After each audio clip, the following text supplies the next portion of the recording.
I had to keep driving. After meeting the priest, I had to keep driving. For fuck's sake, I was going to crash. I just knew it. I was being followed. Not by a car, not by a person. Heck, I was even alone in the car. I was being fucking followed by a presence. Death itself, shall I say. Fucking shit. All I could think was fear. Fear. Fear. The horizon was darkening, and the streetlights turned on, and this terror had taken over me. I would run out of gas, and the thing would fucking get me. Ahead of me, trees. Behind me, trees. The road was long and wide. Where was I going? Suddenly, I hit the brakes. Something was blocking the road. Oh shit! It was close to midnight, and I knew it couldn't be good. The night was dark, but not dark enough to conceal. The silhouette again. It stood up and walked closer. In a nightmarish, ritualistic dance. It was a ghastly figure. Hollow eyes, long arms and legs. Unnatural, and yet it was comical. It was trying to walk like a human. The creature was, though, horrifying. It looked like a bunch of shadows and skin thrown together. It walked to my window and stared at me. This is how death looks like, I told myself. It's going to take me. Then, it left. It walked back into the woods. I thought I had died of fear, but apparently I hadn't. Sweat was dripping down my face, mixed with tears. I took my phone and searched through my contacts frantically. My hands were trembling so hard I accidentally called my aunt. Shit! I hung up quickly and kept searching. Jade S., Jean from Comms, Jim, Jenna. That's it. It rang for a while before she picked up. Dan? Yeah, hi. I'm sorry. What's wrong? I need your help. Do you happen to still talk to that guy you knew? The rituals antique kind of guy? You know, the one with the weird voodoo tables and shit? A short pause. What? For fuck's sake. That Kevin guy, come on. Kelvin? Yeah, why? What could you possibly need from him? Are you suddenly into all that, or what? She laughed. Nah, I just need to talk to him. There's this creepy guy at work who won't leave me alone, because I promised to help him find some antique seller. I don't know. Oh, okay, yeah.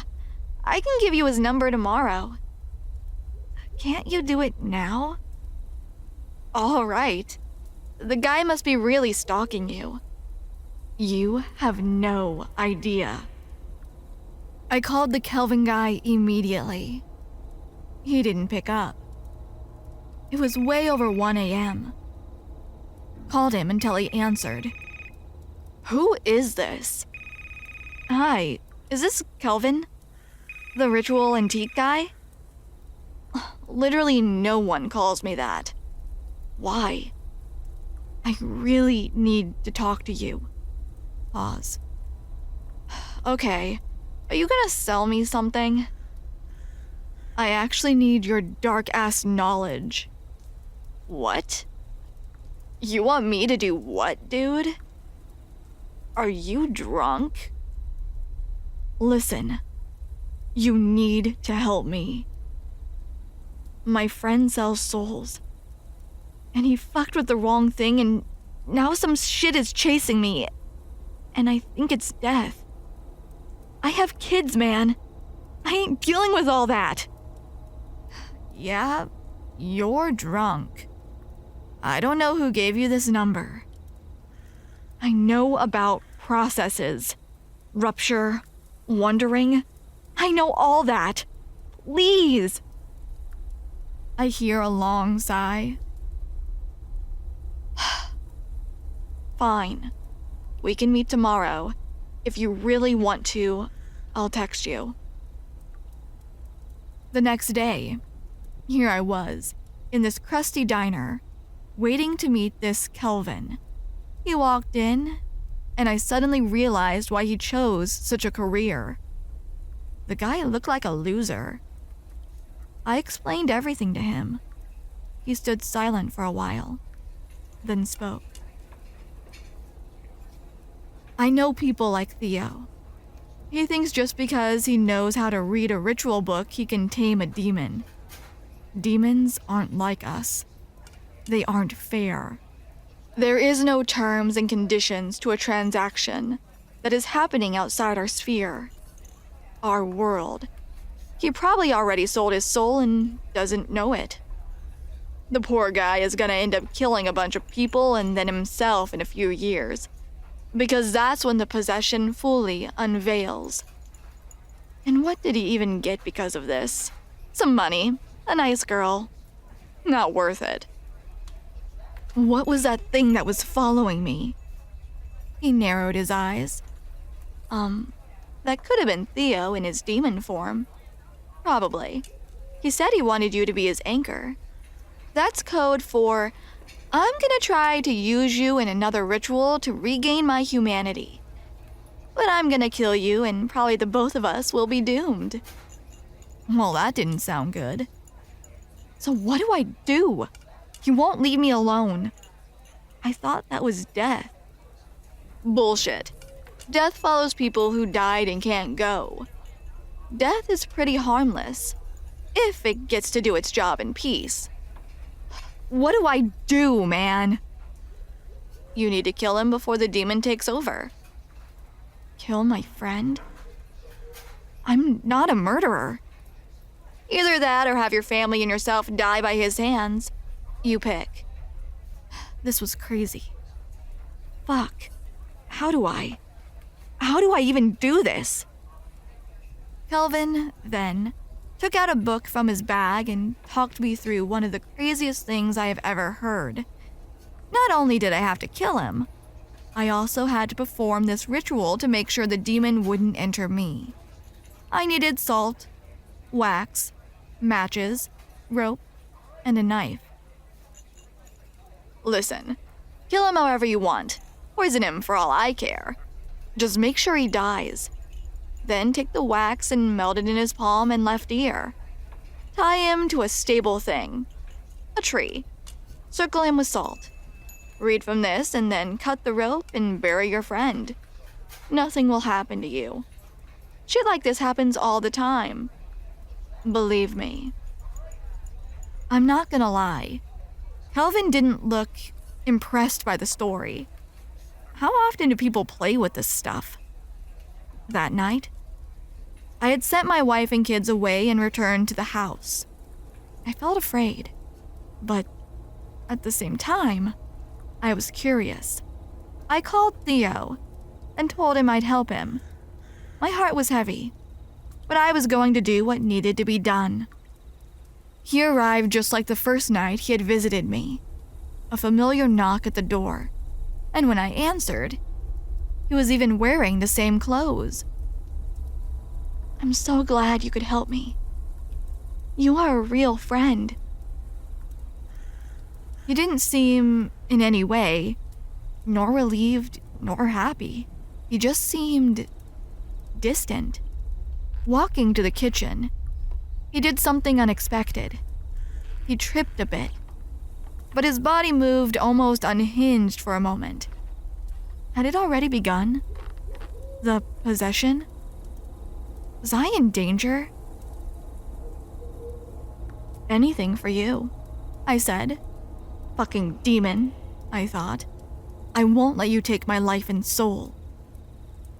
Let me make you some tea. Theo accepted. He sat down at the kitchen table, in silence. As I was boiling the water, I saw the creature's reflection in the window. It stood behind him. Still, I had to be brave. So, what exactly do I do? I feel like you're not telling me everything. Too much knowledge can kill you. All you need to know is that you'll be my anchor, and you'll be safe. Don't lie. I couldn't stop. I was angry. Fucking liar. Possessed or not, he was my friend. Whatever. Our friendship had gone to shit when he decided to lie to me, and I decided to kill him. I then poured a cup. Enough poison to kill a horse. Gave it to him. Theo smiled, but his eyes were hollow. He stared at the cup of tea in his hands. His knuckles were white, veins visible through his paper skin. For a moment, I thought he had found out my intentions. Then he drank it. That's it. I had killed my friend. I went to the living room, leaving him in the kitchen. He would soon start to choke, go through all those stupid stages that I didn't want to see. I would soon hear him scream. I heard him put the cup down. Then silence. Morbid, dead silence. Nothing. Minutes passed. I waited 20 fucking minutes. Then I heard footsteps and turned. I froze. Theo was standing in the doorway, like a lost, fragile boy. His lips were trembling and his eyes were wide. He held his horrified stare at me. He was alive. What happened, Dan? Aren't you going to help me? Did you like your tea? I asked, trembling. What the fuck? Theo smiled. Yeah? A bit tasteless. Did you put something in it? I didn't fucking understand. I took his hand and felt his pulse. And that's when it hit me. Nothing. You can't kill something that's already dead. The glossy eyes, peculiar way of acting, pale face. He had died. The creature had been, in fact, death. Following Theo. Suddenly, it all made sense. Why the monster didn't want me. What did you say you felt that night when you made the transaction? The third being.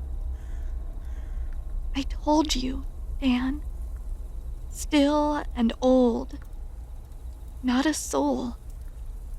Not a demon. Could that be death? He paused. He looked lost. Maybe. Sometimes. I read it somewhere. It can get mad that you fuck with its business. Theo. Death didn't come for them. You are a good merchant. A good businessman. I could not believe it. Suddenly, it made sense.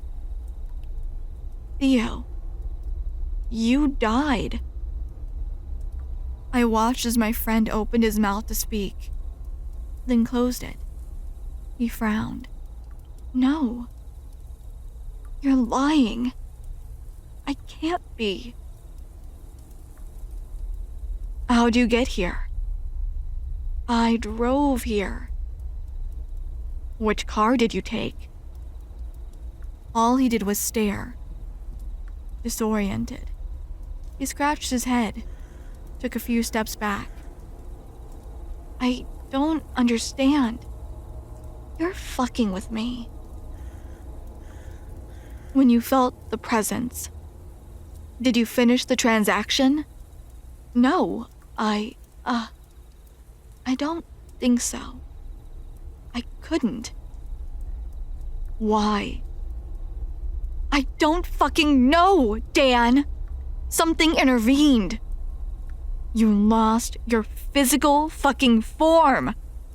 You are no longer tied to your body. Because you fucked with some voodoo shit too powerful for you, and you died on the spot. The presence you felt was death, wanting to take you.